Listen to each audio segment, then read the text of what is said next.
PUBG Mobile ofisial turnirlari uchun 365 kun trenirovka 4-kun. Bugun sizlar bilan birgalikda mana bu WoW kartidagi zonalarni o'ynab ko'ramiz. Bo'lmasa A zonadan boshlaymiz. Bu zonani mana bu yerda o'ynash orqali biz o'zimizning reaksiyamizning tezligini oshirishimiz mumkin.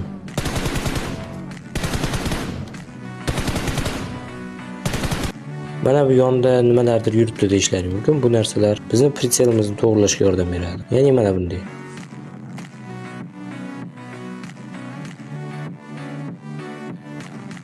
Bu yerda ko'pchilik yangi guruhlarning kasalligiga davo bo'ladigan joy ham bor. Ya'ni mashinadagi odam tushirib qo'yish uchun mana bunday narsalar. Bularni otib biz trenirovka qilishimiz mumkin. Ko'rishlaring mumkin, men bizonda 50 to'xta bitta odam tushirib qo'ydim. Biz zonaga kirganimizda bizning yonimizda tosh bo'lar ekan. Mana bu uylarning ichida esa mana bunday nuqtalar bor. Bu nuqtalarni otish orqali biz o'zimizning pritselimizning aniqligini oshirishimiz mumkin. Ya'ni zajmat etib turgan paytlaring pritsel qimirlab ketmasligini oldini olish uchun bu kartani men sizlarga tavsiya beraman. C zonamizga keladigan bo'lsak, C zonamizda biz mana bu metkalarning orqasidagi mana bu to'rtburchaklarni farqlatishimiz kerak. Buning nima foydasi bor deganlaring uchun bu metka eshik.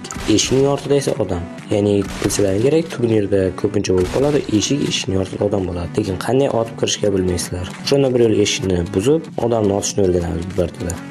Agar video foydali bo'lgan bo'lsa, videoga like bosib, kanalga obuna bo'lishni unutmang.